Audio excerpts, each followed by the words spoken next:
Hey racing enthusiasts! Today we have made a little change to our normal flow. Instead of talking about one fact, we have brought you a set of interesting facts. Today we are going to discuss some infamous but interesting facts related to the life of a Formula 1 driver. Some facts are rules, some are traditions, but all are really interesting. But before we proceed, hit the subscribe button and smash the bell icon for more exciting updates.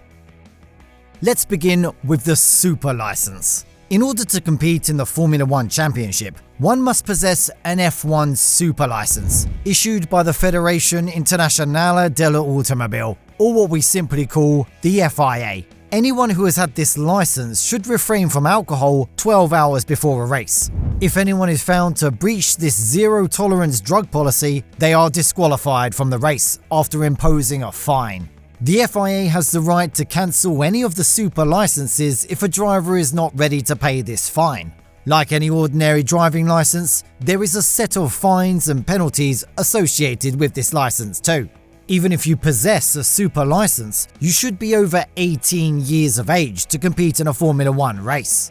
This rule was introduced after Max Verstappen made his F1 debut at a very young age, like 17. The FIA said that the new rule is to maintain the sport's elitist nature, but on our point of view, this is a useless rule, as age shouldn't be a barrier for real talent. Drivers should wear full gear, even during practice. The full gear package includes a fireproof suit, helmet, neck protection, racing boots, balaclava, and gloves with biometric sensors. This biometric sensor gives real-time updates about the heart rate and oxygen levels of the driver. There is a minimum weight limit that a car and a driver should meet before a race. According to the current regulations, the minimum weight limit is set at 796 kilograms, considering the optimum safety and speed reasons. This weight includes the protective gear and equipment that are worn by the driver. In the case that a driver is too light to match with this minimum weight limit, additional weights are added to the car to fulfill its requirements. All the drivers have to weigh themselves before and after a race. It is a normal thing to lose body weight from 4 to 8 pounds after a race, due to the high level of sweating inside an F1 car. As we know, the temperature inside a Formula 1 car can reach up to 122 degrees Fahrenheit during a race. If an abnormal loss of weight is recorded, that driver is immediately sent for a detailed medical checkup. As everything is happening suddenly in Formula 1, there is no room for drivers to go for a drink or a bathroom break during a Formula 1 race.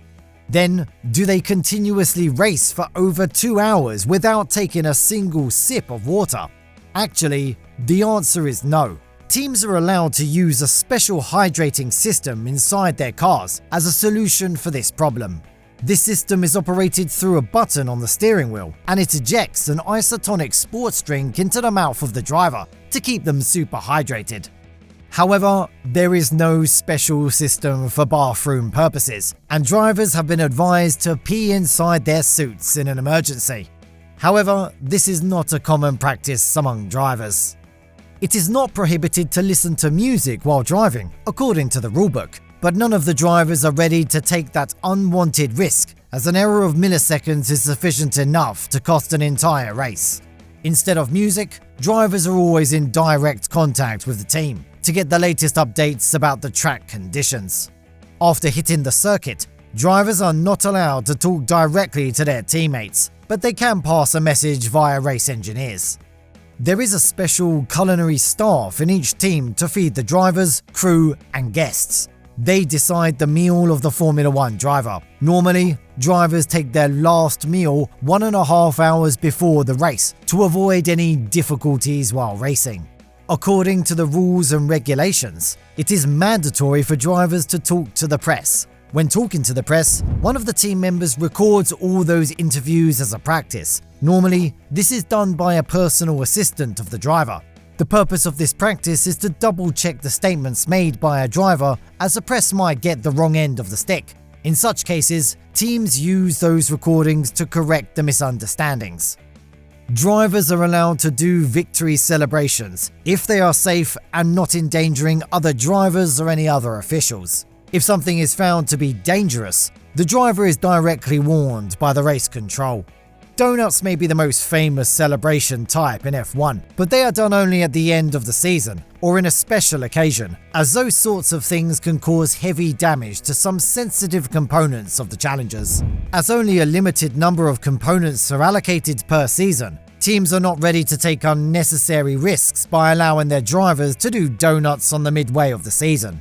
The race winner or a podium finisher normally receives only a replica of the trophy, as the original one should be handed over to the racing team according to the contract agreement between the team and the driver. Racing teams normally display those trophies in their headquarters, and drivers have to be satisfied with their replicas. When starting an F1 career, a driver is allowed to select a permanent racing number based on his desires. However, no one can select number 1, as it's being reserved for the reigning world champion. The reigning world champion is the only one who gets the opportunity to change his permanent racing number, but he also gets only 2 options. If he hates number 1, then he can stay on his original racing number. These are only a few infamous facts about the life of a racing driver. Based on your comments, we hope to come up with the second part of this video. We really value your comments. Thank you for watching the video. If you enjoyed the video, subscribe to the channel to get more exciting Formula 1 news. See you in the next video, guys. Goodbye.